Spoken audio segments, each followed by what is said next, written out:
ये दिन था 20 दिसंबर 2020 का, जब एक 30 फीट की बोट बहामस आइलैंड से फ्लोरिडा की तरफ रवाना हुई और इस बोट में 20 पैसेंजर सवार थे। इस बोट ने बहामस से फ्लोरिडा का सफर पहले भी कई बार तय किया था। इसी वजह से ये सफर भी इनके लिए बिल्कुल नॉर्मल था। लेकिन बीच समंदर में इस बोट के साथ आखिर ऐसा क्या हुआ? इनको समंदर निगल गया या फिर किसी तूफान का शिकार हुए? अगर सिर्फ कोई इन्फॉर्मेशन थी तो वो ये थी कि बहामस आइलैंड से ये बोट बिल्कुल ठीक ठाक हालत में निकली थी। लेकिन इस इन्फॉर्मेशन के अलावा एक और इन्फॉर्मेशन भी थी और वो ये थी कि इस बोट को बरमुडा ट्रायंगल से क्रॉस करके गुजरना था। जब अमेरिकन कोस्ट गार्ड्स को इस बात का ऐलान हुआ तो एक सर्च ऑपरेशन कंडक्ट किया गया, जो समंदर के उस हिस्से में पूरे 4 दिन और 4 रातों तक चलता रहा।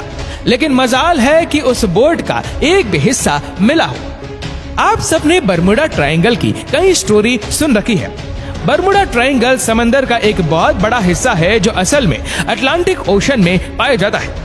यह अटलांटिक ओशन में आज से पहले 3000 से भी ज्यादा शिप्स और 100 से भी ज्यादा प्लेन गायब हो चुके हैं। ये ट्रायंगल फ्लोरिडा से बरमुडा आइलैंड और फिर पोर्टो रिको से होकर वाइस फ्लोरिडा पर खत्म होता है। इस बनने वाले ट्रायंगल का एरिया 8 लाख स्क्वायर किलोमीटर के बराबर बनता है। यानी ये ट्रायंगल पाकिस्तान और तुर्की से भी ज्यादा बड़ा है, जिसको बरमुडा ट्रायंगल के साथ साथ devil's triangle, graveyard of the Atlantic, sea of doom, Sargasso graveyard भी कहा जाता है। ये ट्रायंगल अपने मिस्टीरियस फिनोमिना की वजह से पूरी दुनिया में बदनाम है, जहां से गुजरते वक्त शिप्स और एयरप्लेन्स का कांटेक्ट अपने बेस स्टेशन से अचानक टूट जाता है और वो हमेशा हमेशा के लिए गायब हो जाते हैं।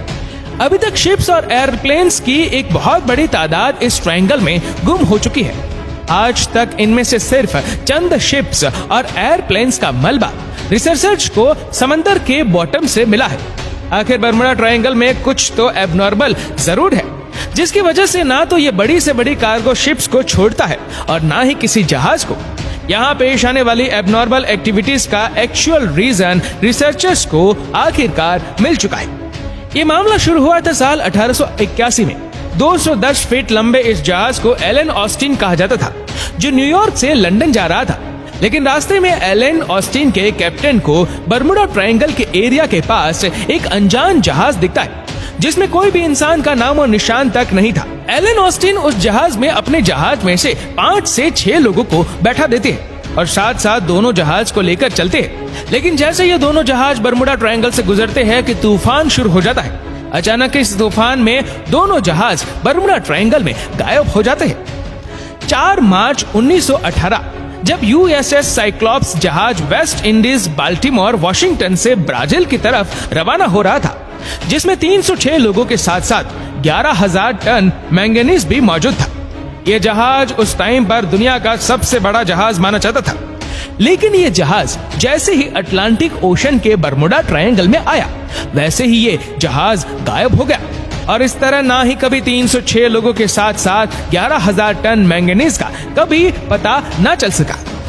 5 दिसंबर 1945 टाइम था दोपहर के 2:10 जब यूएस नेवी के 5 टॉर्पीडो बॉम्बर एयरक्राफ्ट एक मिशन पर निकले थे। इस उड़ान को फ्लाइट 19 कहा जाता है। उन 5 एयरक्राफ्ट्स में बैठे 14 लोगों के लिए ये बिल्कुल रूटीन प्रैक्टिस थी।